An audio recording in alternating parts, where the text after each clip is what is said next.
열왕기합니다. 7장 11절로 20절까지의 말씀입니다. 7장 11절로 20절까지의 말씀을 우리 같이 한 목소리로 다 같이 읽겠습니다. 그가 문지기를 부를 그들이 왕궁에 있는 자에게 말하니 왕이 밤에 일어나 그의 신복들에게 이르되 아람 사람이 우리에게 행한 것을 내가 너희에게 알게 하노니 그들이 우리가 줄인 것을 알고 있으므로 그 진영을 떠나서 들에 매복하고 스스로 이르기를 그들이 성읍에서 나오거든 우리가 사로잡고 성읍에 들어가겠다 한 것이냐 하니 그의 신하 중 한 사람이 대답하여 이르되 청하건대 아직 성중에 남아있는 말 5마리를 취하고 사람을 보내 정탐하게 하소서. 그것들이 성중에 남아있는 이스라엘 온 무리 곧 멸망한 이스라엘 온 무리와 같으니이다 하고 그들이 병거들과 그 말들을 취한지라 왕이 아람 군대 뒤로 보내며 가서 정탐하라 하였더니 그들이 그들의 뒤를 따라 요단에 이른즉 아람 사람이 급히 도망하느라고 버린 의복과 병기가 길에 가득하였더라. 사자가 돌아와서 왕에게 알리니 백성이 나가서 아람 사람의 진영을 노락한지라. 이에 고운 밀가루 한 스아에 한 세겔이 되고 보리 2수아가 한 세겔이 되니 여호와의 말씀과 같이 되었고 왕이 그의 손에 의지하였던 그의 장관을 세워 성문을 지키게 하였더니 백성이 성문에서 그를 밟음에 하나님의 사람의 말대로 죽었으니 곧 왕이 내려왔을 때에는 그가 말한 대로라. 하나님의 사람이 왕에게 말한 바와 같으니 이르기를 내일 이맘때에 사마리아 성문에서 보리 2수아를 한 세겔로 매매하고 고운 밀가루 한 스아를 한 세겔로 매매하리라 한즉 그때 이 장관이 하나님의 사람에게 대답하여 이르되 여호와께서 하늘에 창을 내신들 어찌 이 일이 있으랴 하매 대답하기를 내가 내 눈으로 보리라.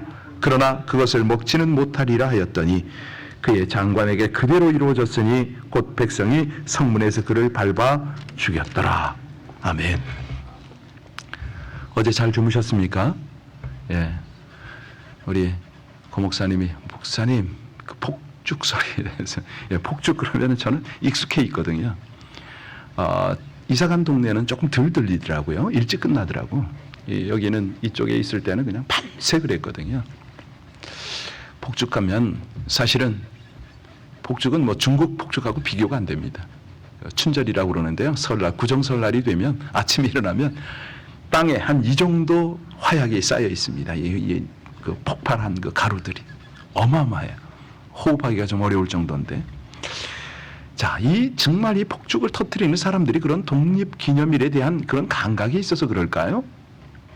아침에 저도 모르게 그런 기도가 되던데 248주년 사실은 우리가 아는 대로 7월 4일이 영국에서 독립을 했다. 아니죠.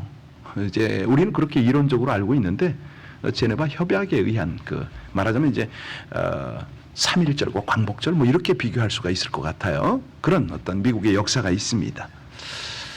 그런데 미국 독립기념일 하면 무엇보다도 우리 하나님께서 당신의 나라와 뜻을 펼치기 위하여 허락하신 거 아닙니까? 오늘 본문과 연결을 하면요, 우리 하나님이 가장 싫어하는 것, 미워하시는 것이 우상숭배와 불신 아닙니까? 이스라엘 백성들이 하나님을 배반하고 이방신 아세라상 세우고 바알신당 세우고 뭐 하여튼 우상을 섬겼습니다. 이것은 하나님을 향한 불신이죠. 그런데 이게 하나님 차원에서 보면은 불신이 아닙니다. 차원을 넘어요. 무시입니다. 하나님을 무시한 거죠. 그러니 우리 하나님은 진노하실 수밖에 없었고 아람 왕 베다난을 동원해서 이스라엘을 침공하게 하셨다. 그러니까요, 우리가 하나님께서 우리에게 부탁하신 게 있잖아요. 너희가 어느 나라 어느 땅에 가서 살든 그 나라 그 땅에 무엇을 위하여 기도하라? 평안을 위하여 기도하라. 아주 중요합니다. 네, 꼭 해야 돼요. 선교지를 보내면 선교지에서 해야 되고 우리의 삶이 펼쳐진 그곳에서는 그렇게 또 해야 됩니다. 자, 이제 전쟁에 능한 베나난 수많은 군사를 이끌고 와서 사마리아 성을 완전 포위했죠. 보급로 차단했습니다. 이 성을 완전 고립시킨 거예요. 왜? 싸우지 않고 항복을 받아내려는 장기전을 사용한 거죠. 워낙 군사적으로 비교가 안 되는 이스라엘 꼼짝없이 성 안에 갇혀서 죽을 날 기다리는 신세였습니다. 식량 점점 떨어졌잖아요. 나중에 뭐 다 그러니까 먹을 걸 다 먹어버려 가지고 참 어제 보았던 그 마지막 절에 보면은 자식을 어떻게 한다고요? 아니, 자식 살리기 위해서 자신 몸을 내어주는 것이 어미 아닙니까? 그러지는 못할 망정 자기 자식을 죽이고 삶아먹는 이런 모습, 이거는 어떤 이유에서든 용서받을 수 없는 것이죠. 예, 그런데요, 오늘날도 정도의 차이는 있을지 모르지만 이런 일이 얼마나 많은지 모릅니다. 무슨 얘기냐고요? 남이야 죽든 말든 자기 생각만 하는 사람이 있습니다. 남이 못 되는 것을 이용해서 자기 배만 채우려는 사람이 있어요. 남이야 어찌됐든 상관없습니다. 나만 살면 된다는 극단적 이기주의가 팽배해 있지 않습니까? 이게 사실은요, 우리가 지금 딱 물질만 생각하는데 아니죠. 물질적으로, 정신적으로, 예, 그렇게 피해를 주고도 전혀 양심의 가책도 느끼지 않고, 아니, 나만 챙기면 된다는 거예요. 나만 먹으면 된다는 거예요. 이런 어떤 동물적 사고는요, 사실은 하나님이 볼 때는 인간이기를 포기하는 행위죠. 하나님의 사랑의 강령에 정면으로 도전하는, 하나님을 무시하는 아주 반기독교적 그런 행태인 겁니다. 자, 보세요. 이스라엘 왕이 이런 비참한 이야기를 듣고 왕으로서는 어찌 해야 됩니까? 자기가 어찌할 수가 없어요. 가슴을 치고 통탄했습니다. 어찌해서 이런 일이 있을 수 있느냐고. 이거는 분명히 하나님이 내린 재앙이다. 이까지는 맞아요. 이런 생각을 한 왕, 하나님을 원망합니다. 뭐 그럴 수도 있죠. 그런데 분풀이 하려고 어떡합니까? 하나님의 종 엘리사를 죽이려고 했습니다. 뭐냐면 자신의 부덕과 우상숭배로 인한 하나님의 불신이죠. 하나님을 무시한 결과인데 이 징계를 자신이 받으려고 하질 않아요. 왕이 뉘우치질 않아요. 아니, 평상시 엘리사가 왕에게 얼마나 회개를 촉구했습니까? 그랬더니 이게 회개로 연결이 되면 얼마나 좋았을 뻔했는데 심기가 불편했던 거죠. 그래서 네가 날 괴롭히고 하나님의 저주가 임하게 해? 너 죽어야 돼. 뭐 이렇게 된 거예요. 여러분, 이게요, 어려운 일 닥치면 누구 탓한다? 자기 잘못이나 자기 죄를 생각지 않는 우리의 모습 아닌가요? 이제 이런 것들을 하나님은 계속 지목하고 계십니다. 언제나 남에게 책임을 전가하려고 그러고 자기는 그냥 핑계만 하는 이런 모습, 이게 사실은 우리가 아담의 후예이기 때문에 어쩔 수 없는 모습이죠. 선악과 따먹고 나서 아담이 뭐라고 그랬습니까? 하나님이 만들어주신, 하나님이 짝지어준 하와의 말을 듣고 먹었으니까 결론은 하나님 잘못 아닙니까? 이 대책이 있습니까? 안 씁니까? 하나님께 책임을 전가하는 거예요. 그래서 오늘날도 우리가 이렇게 보면 신앙이 아직은 어리고 정말 참 기도가 부족한 이런 사람들을 보면 어려운 만나면 하나님 원망하잖아요. 주변 사람 탓하잖아요. 정말 하나님이 계시면 이럴 수 있느냐고 그럽니다. 아니, 교회가 이러면 되느냐고, 집사가, 권사가, 장로가, 목사가 이러면 되느냐고 막 그럽니다.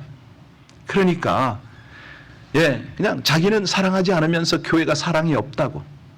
자기가 사랑하면 되거든요. 그러면 사랑이 번져가잖아요. 근데 자기 사랑이 없으니까 교회가 사랑이 없다는 거예요. 아니, 교회란 한 사람 한 사람 다 이렇게 회중이 모여서 이루는 건데 자기 자신이 교회인데 왜 남 탓을 해? 이건 말도 안 되는 거지. 그래서요, 우리 하나님이 우리에게 깨우침을 주십니다. 자기는 정을 안 주면서 정이 없어서 교회 못 다니겠다고 그래요. 물론 처음에 오는 새 가족이야 서먹서먹하니까 그럴 수 있어요. 이건 이해가 돼. 근데 이제 좀 어느 정도 기간이 됐다 그러면 바로 녹아 들어가야 되잖아요. 내가 먼저 해야죠. 자, 핑계 때문에 그러면 안 된다. 오늘요, 조금 더 그 배경이 조금 더 필요한데, 배경 설명이 우리가 그 앞절까지 이렇게 보면요, 그 위급한 상황 중에 엘리야의 태도를 여러분 주목해 보셨나요? 엘리야 어떻게 했죠? 딱 하나입니다. 기도로 매달립니다. 엘리사는 다른 어떤 그런 어떤 상황 속에 매몰되지 않습니다. 그랬더니 우리 하나님 엘리사의 기도를 들으셨죠. 하나님 주의 종을 긍휼히 여겨달라고. 그래서 그 기도를 통해서 이스라엘 민족 살리시고 하나님의 종도 살리셨습니다. 무엇보다도 하나님은 엘리사에게 말씀을 주시죠. 뭐라고 하셨습니까? 내일 이맘때에 사마리아 성문에서 고운 가루 한 스아에 한 세겔 하고 보리 두 스아에 한 세겔을 하리라. 이게 무슨 얘기냐면 아주 헐값에 양고기 매매가 되는데 충분하게 양식을 주시겠다, 이 말씀 아닙니까? 아니 지금 성 안에 곡식이 한 톨도 없어요. 자, 엘리사가 이런 상황에서 하나님의 말씀을 전합니다.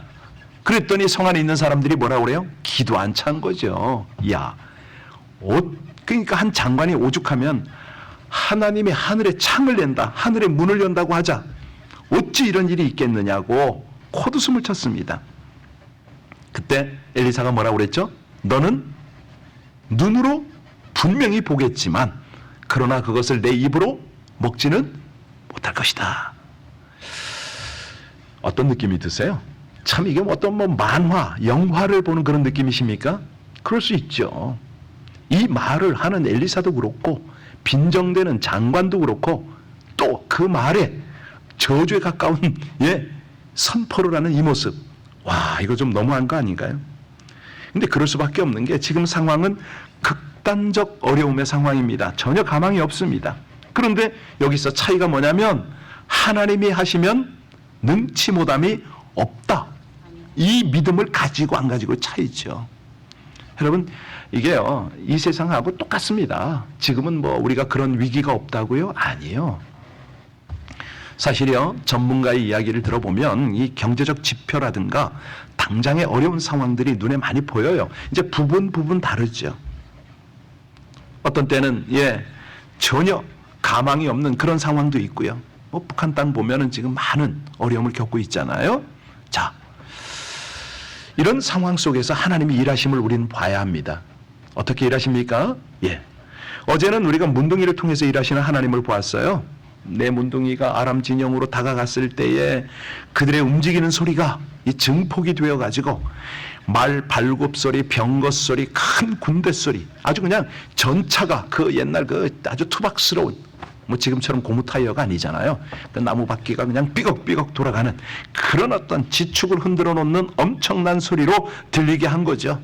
그랬더니 아람 군대가 어떻게 반응해요? 이게 웬 소리냐? 서로를 바라보고 두려운 가운데 소리쳤습니다. 이스라엘 왕이 우리를 치려고 지금 연합군과 함께 달려오고 있다고. 그러니까 다른 거 챙길 새가 없어요. 홀 몸으로 그냥 잠자다가 혹은 휴식하다가 지들끼리 그냥 이렇게 오락을 하다가 그냥 혼비백산해서 도망쳤습니다. 문둥이가 도착했을 때 문둥이는 각오하고 갔잖아요. 나병 환자들은 번뜩이는 창이나 아주 칼의 위협이 있을 거라고, 어쩌면 죽임당할지도 모른다는 염려와는 달리 아람 진영이 텅 비어 있습니다. 산더미 같은 보급품 그대로 놓아두고, 그러니 흥청망청 마음껏 먹었죠. 마셨죠. 그리고 금은 보석 군복 할 것 없이 좋은 다 골라서 숨겼습니다. 이 장막 저 장막 다니면서 다 그랬어요. 그러고 났더니 뭔가 마음에 걸렸습니다. 이스라엘 성은 지금 이거 모르고 바깥에 나와보지도 못하고 굶어 죽고 애를 먹고 있고, 이 놀라운 소식을 알리지 않고 우리끼리만 이건 문제가 있다는 거죠. 사실이요, 여러분 한번 생각해 보세요. 나병 환자의 입장에서 성 안에 있는 사람은 어떤 대상이에요? 증오의 대상이죠. 자기들 사람 취급 안 했잖아요. 무시했잖아요. 천대했잖아요. 그런데 여기서 뭐예요? 이 나병 환자들은 우리만 배불리 먹을 수 없다라고 생각한 거예요. 내일 아침까지 기다려서는 안 된다고 생각한 거예요. 빨리 달려가서 이 소식을 전해야겠다고 생각을 한 거죠. 9절에 우리의 소위가 선치 못하도다. 오늘날은 아름다운 소식이 있는 날이오늘 우리가 잠잠하고 있도다.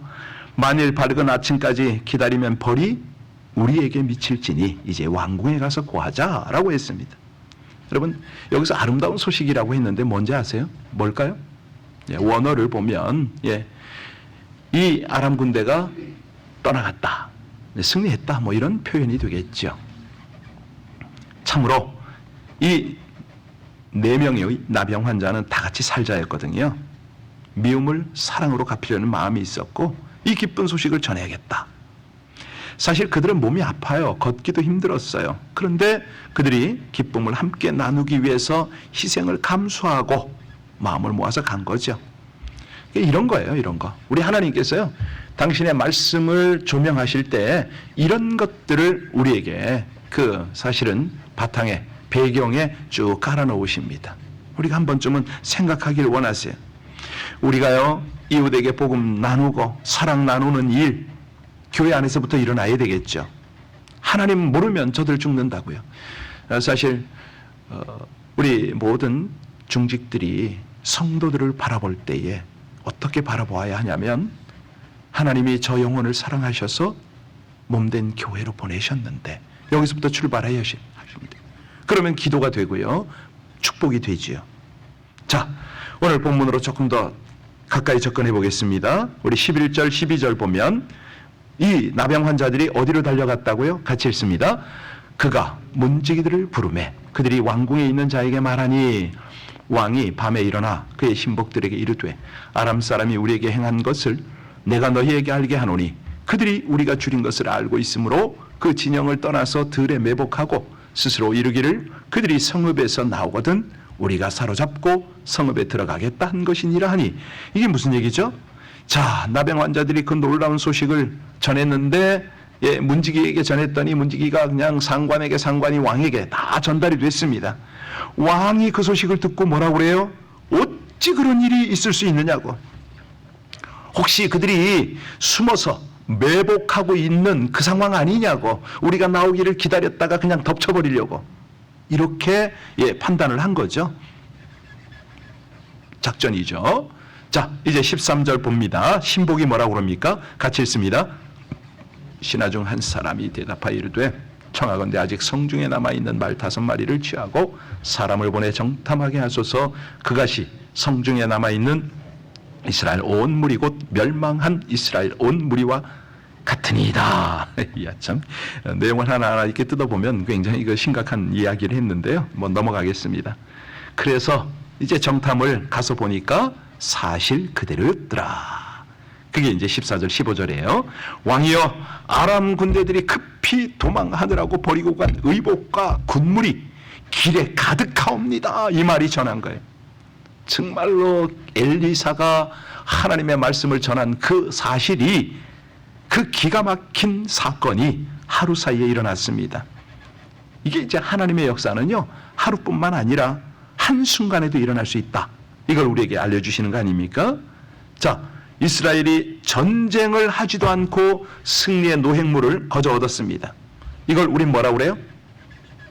말씀의 성취다. 하나님이 약속하신 말씀의 성취. 이게요, 성경 전체 아닙니까? 이거를 놓치면 안 되죠. 우리는 구약, 신약, 그 약속을 믿고 신앙생활하는 사람들이거든요. 하나님의 말씀을 읽을 때에 그냥 읽어서는 안 됩니다. 이 말씀이 반드시 성취가 될 것이고 성취가 되었고, 이제 그런 각도로 읽어야 돼요. 자, 여기 보면은 16절 17절을 읽어보세요. 거기에 놓치면 안 되는 구절이 나옵니다. 같이 읽겠습니다. 백성들이 나가서 아람 사람의 진영을 노략한지라 이에 고운 밀가루 한 사에 한 세겔이 되고 보리 2사가 한 세겔이 되니 여호와의 말씀과 같이 되었고, 왕이 그의 손에 의지하였던 그의 장관을 세워 성문을 지키게 하였더니 백성이 성문에서 그를 밟음에 하나님의 사람의 말대로 죽었으니 곧 왕이 내려왔을 때 그가 말한 대로라. 16절 마지막 부분에 보고 17절도 끝부분에 보면 여호와의, 그렇죠, 요거 핵심입니다. 오늘 포커스입니다. 하나님의 말씀과 같이 되는 겁니다. 말씀은 반드시 성취가 되는 거죠. 그런데 말씀을 불신하고 의심하며 조롱했던 한 장관, 그 장관이 뭐라고 조롱했었죠? 하늘에 창을 낸들, 아니 하늘에 구멍이 뚫리고 하나님께서 땅을 이렇게 조명하신들 그런 일이 있겠느냐, 코웃음 쳤는데 실제로 그렇게 됐습니다. 왕이 말하기를 혹시 이 일이 백성에게 전해지면 사람들이 한순간에 몰려 큰 사고가 일어날지 모르니까 성문 단단히 지키라. 그러면서 하는 말이 뭐예요? 그 장관에게 네가 지켜라. 이렇게 된 거죠. 아니 여러분, 먹을 것이 없어요. 근데 딱 지금 저기 가면은 먹을 것이 있답니다. 질서가 잡히나요? 줄 서나요? 굶어 죽는 판에 사람들에게 보이는 것이 없지요. 처음에는 뭐 줄 서라고 호통도 치겠지요. 그런데 뒤에서 밀고 밀리니까 한순간에 와 무너지는 거죠. 순식간에 몰려서 그 장관이 어떻게 됐더라?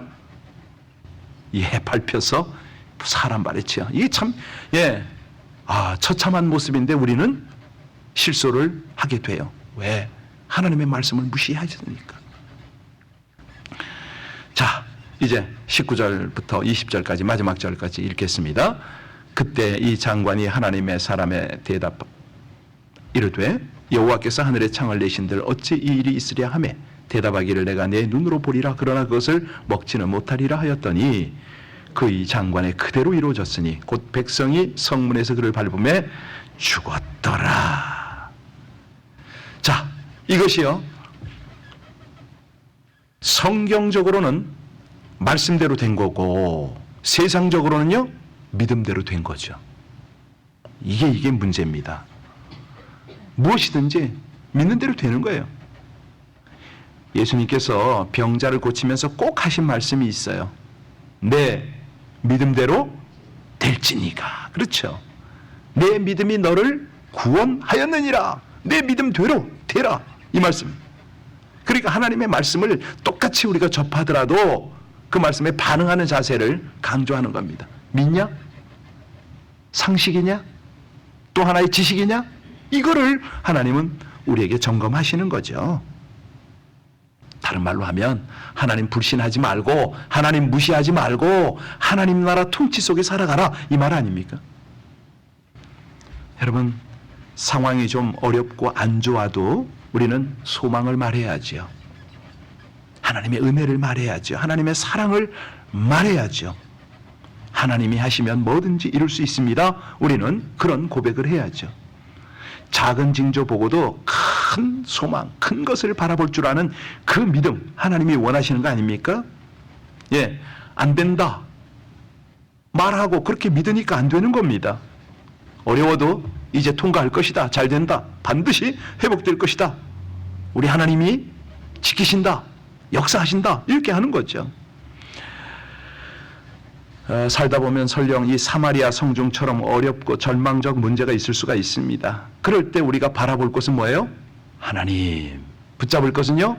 말씀. 의지할 것은요? 성령. 그러고 가는 겁니다. 사실 우리 교회 안에 중직은 많은 직분을 맡아서 중직이 아니고요. 어려울 때, 힘들 때, 위기를 만났을 때 흔들리지 않는 사람을 뭐라고 그래요? 중직이다 이렇게 말합니다. 중심이 있다는 거예요. 안 움직인다는 거예요. 어지간해서는 미동도 하지 않아요. 어려움이 올수록 오히려 돌파해버리죠. 그런 사람을 우리는 권사님, 장로님 뭐 이렇게 얘기하는 거예요. 그래서요 묵묵히 자리 지키고 시험에 들거나 요동하는 사람을 붙잡아주고 사실은 그러거든요. 이 건물이라는 게 이 자칫하면 못 하나 빠져도 흔들흔들 하잖아요. 그런 것들을 보시는 거죠. 아니 태풍에 지붕 날아가고 짐 전체가 무너지고 이것은요 작은 거 하나가 별 힘이 없어 보이지만 서로 붙들어 주는 거 아닙니까? 오늘 하나님이 나병 환자를 등장시켜서 나라를 붙들어 주는 것을 지금 우리에게 깨우치잖아요. 그러니까 여기요 우리 하나님은 놀라운 방법으로 전혀 예상치 못하는 그런 방법으로 역사를 하세요. 우리가 할 일이 뭐라고요? 먼저는 엘리야처럼 기도하는 겁니다. 기도. 그리고 말씀대로 이루시는 하나님의 신실함을 믿고 고백하는 거죠. 기도 속에. 그 다음엔요 나병 환자처럼 믿음으로 도전해서 나누어야 되고요. 여인들처럼 나 살겠다고 자식 삶아먹는 극단적 동물적 이기주의가 돼서는 안 된다는 거죠. 이스라엘 왕처럼 그냥 자기는 돌아보지 않고 자기는 회개하지 않고 남 핑계하고 남이나 잡아 죽이려고 그러고 말도 안 되는 이 어리석음을 벗어나려는 거예요. 엘리사처럼 묵묵히 기도하고 4명의 문둥이처럼 기쁜 소식을 혼자 누리지 말고 당장 전할 수 있도록 이 아침 우리 그런 기도해야 되지 않을까요? 무엇보다도 이 약속의 말씀 반드시 성취되어지는 하나님의 말씀을 붙잡고 이 새벽에 기도하시다가 엘리사 같은 우리 나병 환자 같은 그런 은혜가 함께 하시기를 주의 이름으로 축복합니다. 기도하시겠습니다. 말씀으로 약속하신 대로 성취하시고 교만하여 불신하는 이들을 징계하시는 우리 하나님, 예비하신 기적에 참여하지 못하고 복된 말씀의 성취에 동참하여 기쁨을 누리지 못하는 부족한 믿음을 회개합니다. 현실의 문제 앞에 두려워하는 저희의 연약함을 긍휼히 여겨 주시옵소서. 자신의 계획이나 예상과 달라도 인내와 믿음으로 하나님의 말씀을 청종하기를 원합니다. 기록하신 말씀을 그대로 이루시고 기도에 응답하신 그 하나님의 말씀을 그대로 이루시는 하나님의 신실하심을 온전히 믿으며 믿음과 순종의 지경을 넓혀가게 하여 주옵소서. 인간의 제한적인 판단과 능력을 내려놓게 하여 주시고 사람을 의지하지 않고 전능하신 하나님이 행하신 일을 기대하며 약속의 말씀 붙잡고 기도하며 동행하는 믿음의 날들을 살아가기를 간절히 원할 때에 우리 주 예수님 이름으로 기도하옵나이다. 아멘.